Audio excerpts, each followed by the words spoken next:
Have you forgotten that those gates are my design? You would not know because you do not look up. You bend knees only for ants and vermin.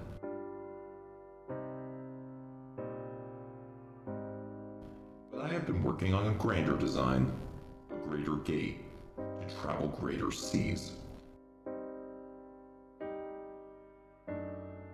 What if I met you on one of those extinct planets?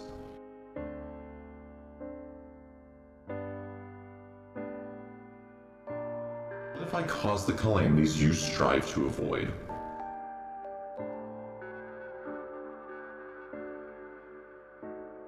What if I reap destruction?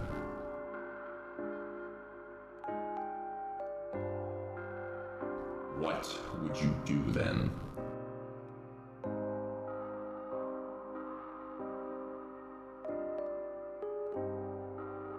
I know the planet you trail, of water and dirt. You fear their stability, that they will consume themselves.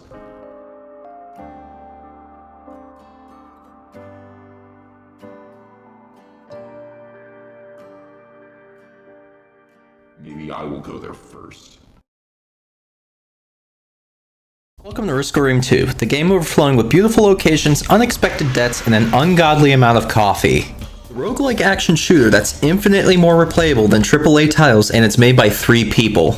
I picked this game up about a month ago, and it's already in my top 10 favorite games of all time, which isn't saying much since I'm one of the 13 people who likes Fallout 4. If you wanted to play a game that has the same odds as granting you the uncontained power of a pitbull named Daisy, as it is making you as defenseless as my neighbor's stupid, unsuspecting toddler. Well, wait no more as I join the ever-expanding conga line that is grown white men splurging about niche topics that they like, except that's not going to last 8 hours. And hey, if you like that content, don't feel ashamed. That is literally half of the people I am subscribed to on YouTube.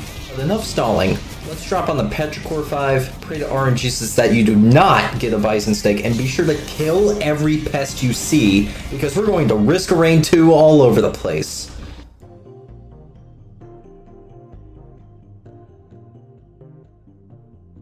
Before starting your run, you are prompted with a character select screen containing 13 characters, with 2 being DLC. Wait, what's that? You only see 2 or 3 characters? Start playing, boy. So after landing, you're going to want to start booking it around the map. What are we looking for? Chests. Lots of them. You see, these things are your lifelines so that they make it so you don't get turned into ice cream when you get met with some of the locals on higher difficulties. More on that later. The items you obtain for your run can emerge from these chests, along with being dropped from teleporter events. These items range in several rarities and variants, from common to uncommon, legendary, boss, lunar, void, and equipment. Common items are, well, the most common and most fundamental for your run, ranging from a variety of effects such as increasing your attack and movement speed to a damage boost that goes away at low health. Green items add a bit more kick by adding some interesting effects to your character, like increasing your speed when killing multiple enemies, or lightning hitting nearby enemies on hit. Red items are the point in the game where you know you're just gonna have fun this run, from becoming a literal necromancer to cheating death because damn it, you're just that angry. Boss items, or yellow items, are only obtainable as a random drop from teleporter events, and are correspondent to each of the boss types that spawn at the teleporter. The effects can vary, like the Aurelian Knight's Halcyon Seed, or the Stone Titan's Titanic Neural. Lunar items are the Monkey's Paw items, as they come with a positive and a negative, such as doubling health while having movement speed, and a new hand touches the beacon. Void items add a new gimmick to regular items, and equipment are essentially another ability you have, like launching a barrage of missiles or summoning black holes. So what are you using these items on? Glad you asked. Here at Petrichor 5, we've got a diverse ecosystem of creatures that want your insides to be your outsides.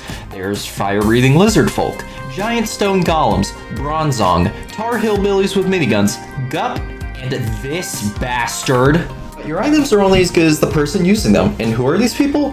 They would happen to be the 13 various flavors of insanity. There's Commando, Huntress, Bandit, Multi, the most broken class in the game, Artificer, Genji, Rex, Loader, the space station's cat, Captain, Railgunner, and this guy. This guy kind of freaks me out. take one survivor for example, Artificer. She's the elementalist of the survivors and can inflict stats effects with her abilities. Her fire inflicts burn, duh. Her lightning inflicts stun, also duh. And her ice freezes enemies, which allows them to be killed below 30% health. When playing as her, you'll want to pick up items that reduce her cooldowns and increase her speed, since she can't really get to places quickly. Except for when she can sometimes. And throw in an ignition tank or two, for good measure for your primary fire. Of course, as for all except one character, she has unlockable abilities, needing to have challenges done to unlock them. Unfortunately, her best abilities, Ice Wall and Lightning Jump, are the unlockable ones. So, happy hunting! So, after spending a few minutes looting, it's best to move on to the next stage by activating the teleporter. Now you just have to worry about the bosses, and that becomes plural later on, or when you decide to do a challenge of the mountain. In order to actually proceed, you need to stay in the teleporter radius, so it's usually best to deal with the boss first, then charge, as the charge timer doesn't go down when you're not standing in the radius. Naturally, you would assume this is what makes the game harder, since that's how it usually is. Boring! The game gets more difficult the longer the run goes on for, starting out as jumping to, and then it's all the way to, so speed is life. I'd recommend 5 minutes per stage, but hey, it's a free country. You have a lot of questions because I'm an empath and I'm simply built different. You have questions like, so this planet is so terrible, why are we here? Where did all these creatures and chests come from? Why is the fauna so aggressive? Why are you so bad at this game? First of all, be nice. Second, I'm so glad you thought of those questions, and I'll gladly answer them, as I expedition dump you the entire Risk of Rain lore. Risk of Rain 2 is a story about being in the place humans have no right to be. To hell with that, we do as we damn well please. Beautiful gardens dedicated to a species savior? Absolutely revolting. Let's put a Walmart with plenty of parking spaces there so it can actually be of use. In all seriousness, the planet you play on, Petrichor 5, is a refuge for species whose homeworlds were dying, provided to them by Providence, one of two creator deities in the Risk of Rain franchise who got absolutely styled on in the first game. Speaking of, in the first game, you played as the sole survivor of the UES Contact Light, a gargantuan-sized cargo spaceship that crashed because Providence thought it was carrying Funko Pops or something. Anyways, after a lot of bloodshed, you made it off the planet, and shortly after, another ship responded to the SOS beacon left out by the Contact Light. This ship is the UES Safe Travels, and after realizing there were no survivors, you were sent down onto the planet because the captain is insane, and the only thing keeping him going is seeing life disappear from alien eyes. So after reclaiming the lost cargo and rightfully defending yourself from these horrible beasts, you find yourself in an impasse. You are prompted with a primordial teleporter that can send you one of two ways. Either straight to the moon to evacuate the planet, or continue the next cycle so you can liberate the planet some more. And while I would love to exercise my right of self-defense on these evil attackers, I have a beautiful Eve girlfriend to get back to, and she's saying she'll finally play Valorant with me. When appearing on the moon, you see there's a free escape ship right for the taking, and it even has a catalytic converter intact for selling. There's just one problem. It's covered in a crackhead deterrent barrier, so you have to find a way to unlock it. There are 4 beacons you must activate in order to proceed, which are basically mini teleporter events. After completing them, you take one of the many launch pads across the area to reach the top of the big tower in the middle. Or you could just skip the entire process like the absolute unit you are. Remember how I said Providence had a brother? That would be Mithrix, king of nothing and also king of screwing over people's runs. He's the apathetic brother who was isolated on the moon by Providence due to having some opposing views on life, rather making machines of war and conquering.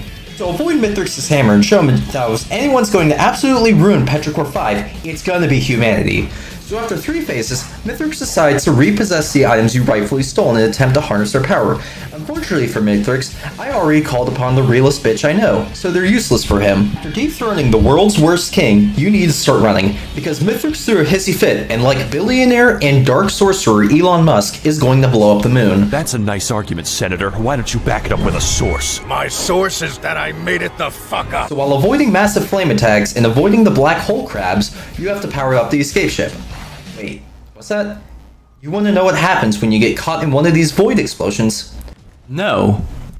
No, you do not. After narrowly escaping the rapidly collapsing moon, you return to the contact light, regroup with your E-kitten, and realize you've been catfished. As it turns out, all that money you've been giving to your girlfriend has been directly going towards some 50-year-old man's Lamborghini. So that's your standard Risk of Rain 2 run, but there's still things I haven't brought up, like the logbook entries that detail the history of Petrichor 5 and its inhabitants. There's the lunar coins, which you randomly collect from fallen enemies. These coins can be used at the Bazaar between time by finding new statues and taking the blue portal. Here, you can convert gray and green items to a higher rarity, or get these strange blue items. And keen-eyed viewers may have noticed that I'm particularly wealthy in these coins, and that's because I am simply better, and not because I altered the game's code. What am I, some dirty, filthy cheater? Also, there's a portal here. I wonder where it goes. There's also 3 different game modes if you're somehow bored of the main game.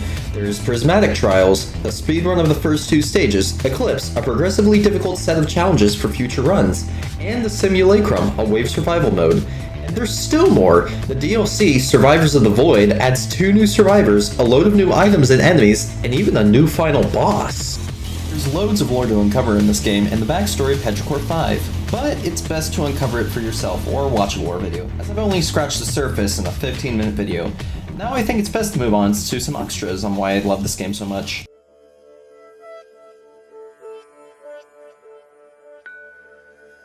There's a lot of factors that makes Risk of Rain 2 great, from the intense and rewarding gameplay, to the amazing lore, to the beautiful soundtrack. Lots of people say, oh, they had no right as they did to go as hard for the soundtrack, even though it's literally their job to. But I believe if Christodoulou didn't put his heart and soul into making this game's soundtrack, I wouldn't be making this video. You see, I was sitting down listening to the soundtrack and I decided to put on Lentitud Poderosa. And let me tell you, the guitar solo is potentially one of the most beautiful guitars I've heard in anything, really.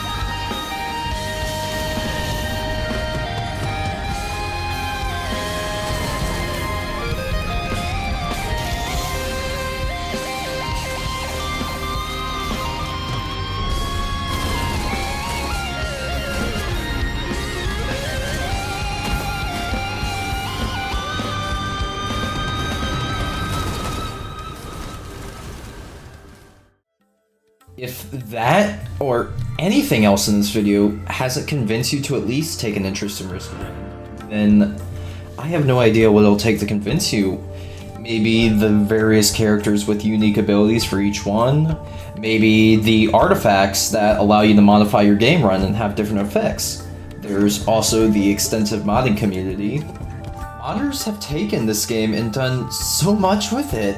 Even bringing back classes from the first game, or creating entirely new characters, or just making Commando and Among Us. I can't emphasize enough how much this game means to me. To see the love child of just 3 developers and an amazing composer hold so much on its own, and with its heavily stylized art style, I doubt it'll fade into irrelevancy at any point, and should be a staple of indie games. No, video games in general.